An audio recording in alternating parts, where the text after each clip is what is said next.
think Donald Trump today in 2023 is fit to be president? It's not about fitness. I think he's fit to be president. It's should he be president.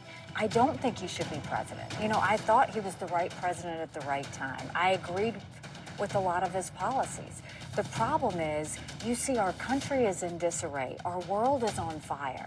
And you can't defeat Democrat chaos with Republican chaos. And Donald Trump brings us chaos. I think I offer a different approach. No drama, no vendettas, no whining. That was ABC's Lindsay Davis speaking with GOP candidate Nikki Haley on former President Trump's fitness to serve. You can see more of Lindsay's interview streaming Monday on ABC News Live.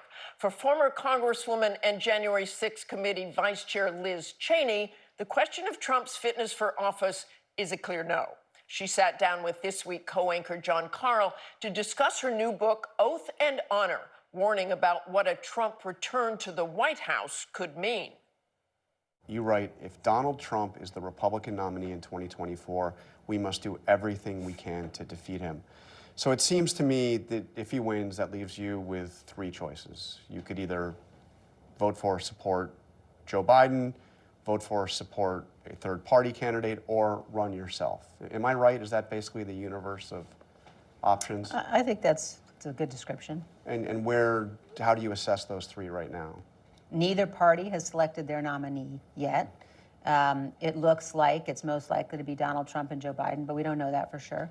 And I think that it's going to require making an assessment about sort of how we can most effectively mobilize people in both parties and mobilize independents, frankly, to stand against Donald Trump.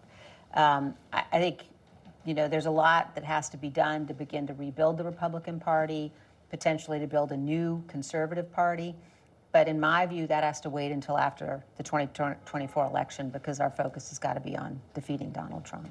But running as a third party or no labels candidate is a distinct option for you this time. I haven't ruled anything out. I really am going to take the next couple of months and look at what is going to be the most effective path to ensure the defeat of Donald Trump. And you've heard Democrats very forcefully say that no labels. I mean, some even suggest it's a stalking horse for Trump. But regardless, that a third-party candidate simply elects Trump. Yeah. I mean, I know you're assessing this now, but do you think there's something to that? Certainly, I'm not going to do something that has the impact of helping Donald Trump. Right. I think that we're already in a situation in terms of the election next year where we have a third party, we have independent candidates. So you're going to have a fractured electorate. And I think that, again, the whole question is, what do we do to defeat the man who is an existential threat to our republic? And if there is a real fractured electorate, there's a real possibility nobody gets the majority of the electoral votes. It goes to the House, obviously. Right. Under its current makeup, that would be the Republicans in the House. Yeah, I think that's another thing that's just crucially important in this next cycle, which is obviously working to elect candidates who believe in the Constitution. I've expressed very clearly my view that having Mike Johnson as the Speaker, having this Republican majority in charge, you can't count on them to defend the Constitution at this moment. I want to play an audio clip from you from a conversation I had with Donald Trump just less than 3 months after January 6th, where I asked him if he really wanted to go to the Capitol, as he said in that speech. I was thinking about going back during the problem to stop the problem, doing it myself. Secret Service didn't like that idea too much. I could have done that, and you know what? I would have been very well received. Don't forget, the people that went to Washington that day, in my opinion, they went because they thought the election was rigged. Isn't that right there an admission by Trump himself of his own culpability? Yes, and it also tells you that he was fully aware that the crowd would follow his instructions, and that had he stood up and told people to leave at any moment, they would have done so, as we know they did when he finally did tell people to leave.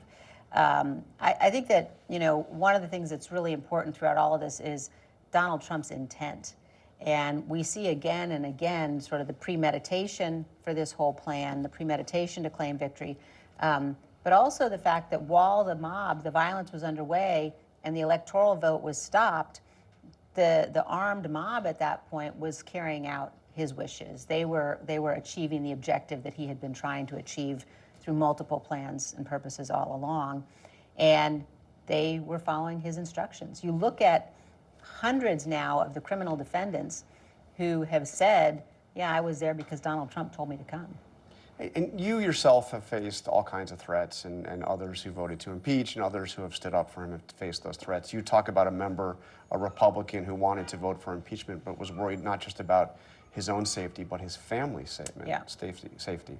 So there was concern, and there still is concern, about retribution. What a sad thing it is that we're living in a country today where you have elected officials who are facing the threat of physical violence because of a former president.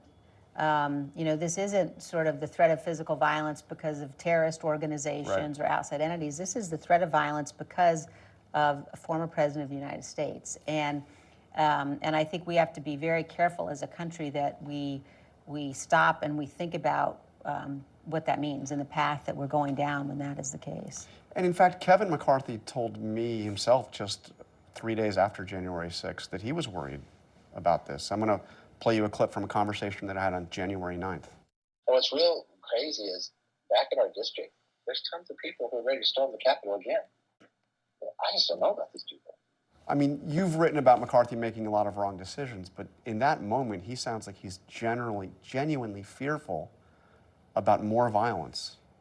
One of the things that was striking to me in writing the book was it was absolutely clear in those days just after the 6th, on the calls that we were having in leadership, Kevin McCarthy was very clear and very strong about the potential for violence against members of the House. He actually understood reality and was being responsible in the beginning, but it didn't take long until the political necessity of appeasing Donald Trump caused him to take a different path. You've said that if he's the nominee, you're no longer a Republican. That's still the case. For sure. Do you see evidence that there's an appetite in the country for a new party? I think that there's appetite in the country certainly for a return to honor in politics, for a return to honesty. And I think that people sort of lived through what's happened over the last several years, lived through the Trump presidency, and they want to know that their leaders are people that they could say to their kids, you should be like this person. And that's a feeling that stretches across party lines. And it is too early, but I'll ask it anyway, to ask a legacy question. I mean, what will people say about you? I hope that they will say she did the right thing and that she put the country ahead of politics and ahead of partisanship at a moment when it really mattered. And that project is, in your mind, just getting started? Certainly. I mean, look, I think, again, once we get through this election cycle and we defeat Donald Trump, I think there's clearly a huge amount of work that has to be done to restore, to right the ship of our democracy.